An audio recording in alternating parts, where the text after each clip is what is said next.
Welcome to our very first episode of Marriage and Money.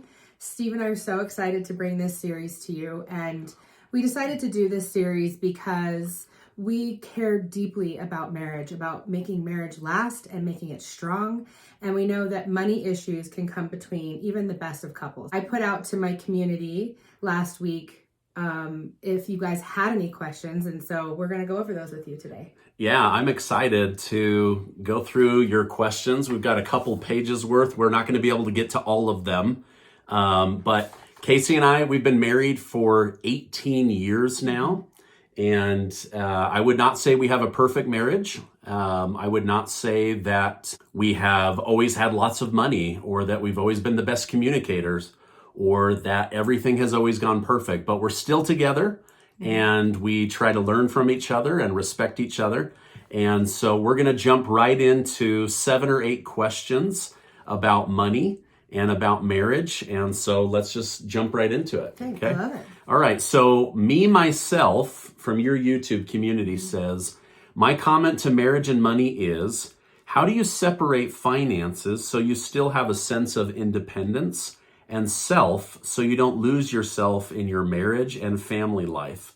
So do you have a separate bank account for you to take that is yours and that you don't have to share for bills or for children?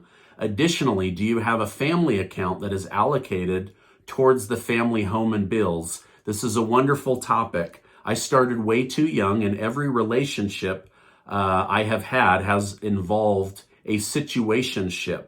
And I was always handing over money or it was taken away. I think having a separate account is very wise.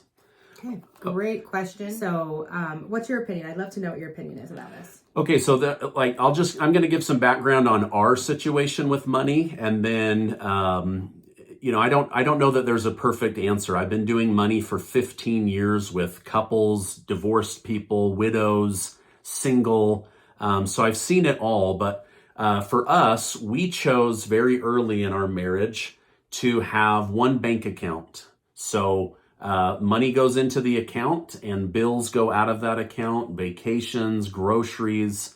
And then over time, as we built up money and weren't eating off a cardboard box, we had like a savings account, checking account, maybe a vacation account, and then retirement accounts as we started to have extra money. Now, that's what worked for us. I've seen other people where they keep their finances separate, and maybe the woman covers some portion of the bills, the man covers a different portion of the bills. So they have to decide how to break it up that way.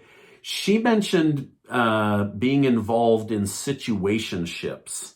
And so that to me sounds like maybe it's not a married situation. In that case, my opinion would be separate because if it's not permanent, it can go away. And so you don't want to be building his or her future money that they can take from you. So in that case, until something is permanent, I would say maybe keep that money separate. Yeah, I mean, money is a way to show commitment. And if you have someone in your life who wants money but not commitment, I'd say that's a glaring red flag for a relationship. So in our situation, I was a stay-at-home mom for 14 years. And, I had my side things and my passion projects and things that brought money in. And we always joked that his money was our money and my money was my money. And that was just because, it was really a joke, but it really did end up being that way. And if I could go back, I think I would probably handle it differently, just because now that I'm coaching women through these issues, I can see that, you want to have independence, but you also you want to be fair. And so in a relationship, if you every relationship is different. As things go and evolve and change, I think you just have to be flexible and think about what your priorities are and what your goals are together. And if you're in alignment together, then you will find the pathway that works for you and your relationship and your family. So yeah, whether you're in a marriage or engaged or dating or in a situationship, I think just having communication and boundaries around money, expectations, who's going to cover what, so that you guys aren't making money a fight. It can be a talking point, but not a fight. Let's see. The next one is Alice Rice in your YouTube community. Can we talk about respect, honor, and submission? My husband thinks I'm too independent. I was raised by independent women and there wasn't a man in the home. I was never around a married couple growing up. How should a wife treat her husband? My husband thinks I don't need him and it's causing him a lot of problems. How can I make him see that I do need him? Thank you. Okay, this one I'm excited to tackle because this is what I do. This is the meat, right? This is a great question. I see a lot of things, in our culture, we hear a lot about, I need you. And, I want you, but I need you. And that is actually not a great framework for a marriage. So if I was advising you personally, which I am now, I would say have your husband make sure he knows he's wanted, and that I tell Steve all the time, I don't need you. I mean, I think, but the thing is if I don't need him, but I choose him, that's incredibly bonding. That is like knowing that I know that Steve could have and make a marriage work with someone else. I'm not delusional. I know that he's a great guy. He would be respectful. He would be a great husband. However, I would kill her, but, but in all seriousness, I feel so loved that he chooses me. So I would say that in your situation, to resolve these issues inside yourself of your childhood issues, I often say that childhood issues can often cause childishness. So if you have some childhood issues that keep popping up, those are just little signals that it's time to address those issues and resolve them so that your higher adult self can be the one showing up to your relationship. So if you're letting your childhood issues or past or programming rule how you behave in your relationship, it's just a signal. Nothing is going wrong. It's just a signal. It's time to grow that part of yourself up. So for you, I would say that it's wonderful that you were raised by independent women. I think that's incredible. It sounds like you had some wonderful examples and you can always honor them with the way that you treat those women. However, in your marriage, I wouldn't say that submission is the right thing, but I think leaning into your feminine energy and power and being a warm and open, kind, and inviting place for your husband is going to make him feel wanted. And needed, sure, he shouldn't feel needed. You guys have a great foundation, it sounds like. So I wouldn't stress yourself out making him feel needed. And as he comes around to this, he'll see that you wanting him is way higher on the scale than being needed is. Yeah, and on my end, I would just say it's okay to remind your husband, hey, isn't it great that you married a stable, independent, strong woman? But at the same time, I love being married to you. I'm grateful for your effort in the marriage and in this money relationship. And so you can do both of those. You can be independent and grateful and show that love at the same time. Yep. Okay, now the next question comes from Finding a Way. And this person said, what do you do when both spouses struggle with finances? They're never on the same page. What we view as needs are different. Impulsive spending, poor organization, things always coming up or forgotten or missed. Money creates so much tension even when trying to discuss calmly. How do we break patterns and work as a team and support each other's financial deficits when both people do not have a good track record with money? Also, another great question. And I wanted to read that so that you could address that because this is your wheelhouse. Oh, yeah, absolutely. So I see this a lot. I would say it's important to have a common goal. If you can both independently be polling and contributing, but if you have a common goal or a savings amount or a vacation you're planning for, or whatever it is, as long as you're polling in the same direction, Even if you're each pulling a little bit differently, that's okay. So have a common goal there. I would say it's important to discuss money. I know it can be heated. I know you can also do it calmly. And I would just say, get all of your bills onto one page. People think that they can hold it all in their head. Get it all down on paper. And I have clients that meet on the 15th and the 30th of every month. So they meet twice to pay bills, talk about where money's coming in, because they have money come in twice a month. I also have clients, or with us, we have money that comes in basically one time a month. And in our situation, I tend to handle the money more, but I'm very communicative about, I've paid the bills, these were the bills, here's how much we were able to put into savings. So I do try to communicate that. As far as how do you support each other with financial deficits, I think it's also okay to say, hey, we're not great at money, and so we have to have a plan. Here's what I've found when it comes to organizing money. If you don't have a plan for every dollar, that dollar has a plan. It wants to escape.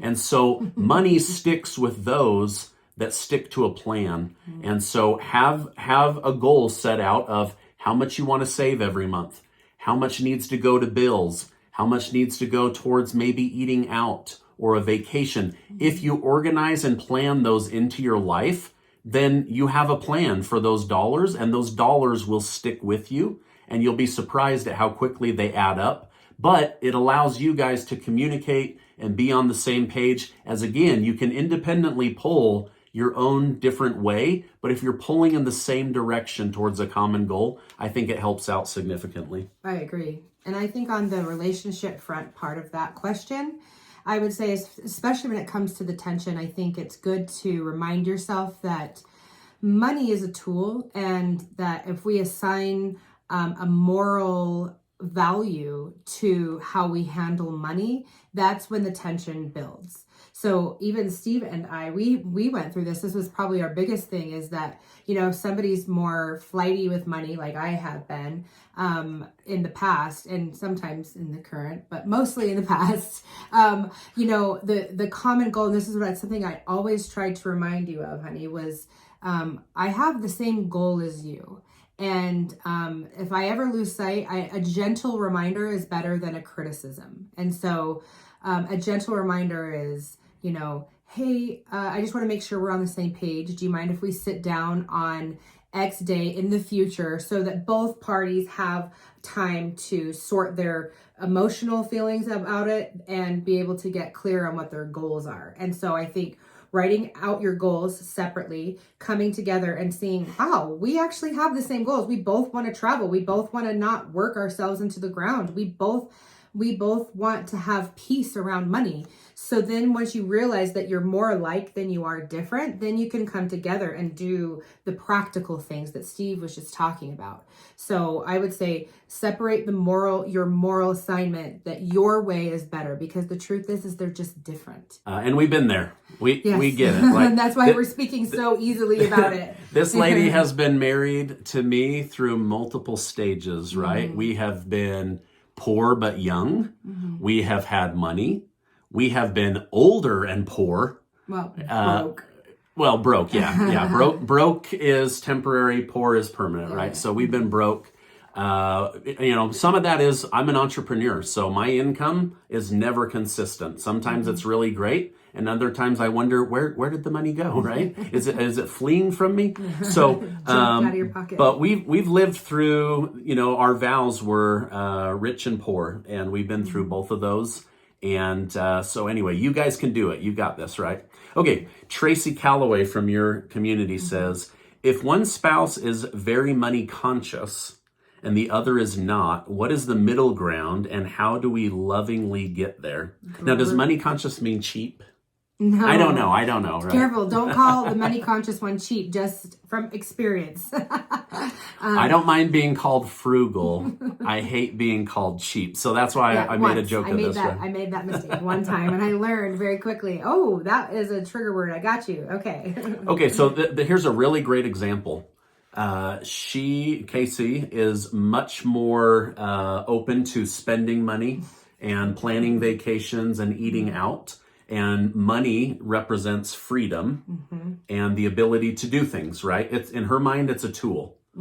For me, it represents safety. I'm a little bit more emotional about it, where it's like, hey, listen, I need to have some money in the bank so that I have confidence to go take risk and to be a business owner and plan for the future, do investments, things like that. So I think for me, it's important to recognize your partner's strengths and weaknesses with money and learn to be okay with those, but at the same time to address it and to discuss it. I don't know. What are your thoughts? Yeah, I think that, again, it comes back to, this question is great because it said, what is the middle ground? And I think that, if you could map it out and you could look at their history with money, and I think sitting down like we did years ago and saying, what does money mean to you?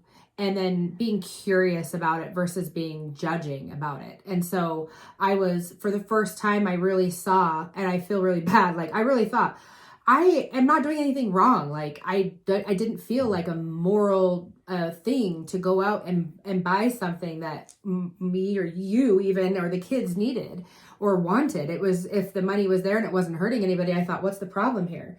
And once I saw that safety was the issue, I thought, oh, every time I go out and feel free, he is feeling unsafe. And that felt like, oh, I love my husband and I would never want him to feel unsafe. However, I think to stay in either one of those positions permanently is a mistake. To just say, well, money represents freedom for me and money represents safety for you, and that's where we stay. You don't ever come to a middle ground. And so the more I felt free with money, the more safety he needed. And the more safety he needed, the more freedom I was craving. So when I let go of that and when he let go of that, both of us just a little bit, I was able to come to the middle naturally. I didn't force it. You came to the middle more naturally, where we were both able to go, oh, okay, this isn't me being right and him being wrong or vice versa. This is just about letting go of the story in your head about what money represents, and that money doesn't actually keep you safe once you hit a certain number. It doesn't. And so, of course, there is a threshold where you're not safe if you don't have enough money. Yeah. I understand that and I get that. But if you have met that threshold, both partners should relax and have these conversations. Or if you're close to that threshold, always have the conversation of, what does money mean? And, have those same goals in mind, like we talked about in the last question. Yeah, I think it's also good not to shame your partner with money. I could very easily shame her as a spender or as a yellow personality that wants to go have fun all the time. She could very easily say, oh, you're too logical. You're letting fear of not having enough get in the way. But one thing, this is a powerful truth. What one partner represses, the other partner expresses. And so if I'm repressing spending, she's going to express it. And then I'm going to say, hey, you're the spender, right? Same thing. If she's repressing being a good saver or planning for retirement, then I'm going to express it by tightening my belt and tightening my wallet. And so it's good to have these conversations where it's like, okay, listen, we can go spend, we can have that dinner out, we can go on a staycation or a daycation or a vacation. We just have to plan for it. And so then you find that common ground through communicating and also just trying to understand each other. I agree. All right. What do you think? Go ahead. I think we have time for one more. Well, this one really quick says, is one of you a big spender? No, we address that though. No, but which one would you say? I would say we both have times where yeah. So I'm a more frequent spender, but when it comes to big ticket items or big investments, Steve is hands down spends more money, but he is also in that arena. So where I primarily take care of the household. And this is a really important thing for, if you're a husband listening and you're worried that your wife spends too much or she spends more than you, just remember that the person who does most of the purchasing in homes, even when the woman is working, is the woman. So if she is spending more, it's because I feel like most women, and not all, I don't want to make a gross generalization, but most women are the ones thinking about, the kids have socks, do they have this, are we getting, is the fridge full, or do we do this? And now some of these things can be delegated elsewhere, but mostly the woman is thinking about these things and then spending money on them. He was the breadwinner and I was the person, doling out the bread. So it made sense that I spent more. But I felt like I wasn't trusted, which wasn't very accurate, but that's the way we both behaved. And then the more I behaved like that was the case, then he reacted to that. And then it was just push, pull, push, pull, push, pull all the time until we came to a common ground, that peaceful place that we talked about in the last question. So yeah, absolutely. Okay, let's wrap it up. D. Mac Miller says, I nominate you both for the American couple. You guys truly represent marriage, family, and building the American dream. It's unofficially official. You are both the best. Oh, I want you guys to know, like, you see this, like, oh, they get along, and we do get along so well, but we work really hard to get along well. Like, I mean, it has become my passion to have a good marriage because I think I was pretty unwilling to, one, let you go, and two, I want to break patterns in my family. There's a lot of broken marriage in my family history, and I wanted to resolve that so that future generations would have the blessing of our being together. So it's worth it, and it's fun. We have so much fun together, and it is work. It is work every day. Yeah, running multiple businesses, 3 kids, animals, church activities, big extended family. Anyway, if you've enjoyed this, please hit the subscribe button. Also give this video a like. Yes. Go visit CoachCasey.com. We'll put a link down below. Where can they get the questions to strengthen their marriage when they go out to dinner instead of looking at their phones the whole time? That was the thing I was just about to say. I always push this because it's a really easy, free resource for you that I spent tons of time collecting all of these questions and coming up with my own for you so that you could go out to dinner without phones, print it out on a piece of paper like this, and go to dinner and ask each other questions and just be open. And you can find that on my website at CoachCasey.com, and at the top you'll see resources and you'll find it there. Great. Hey, thank you guys for stopping by our first show of Money and Marriage. We hope you found it helpful, and we're excited for our next installment. Okay, stay amazing. We'll see you on the next video.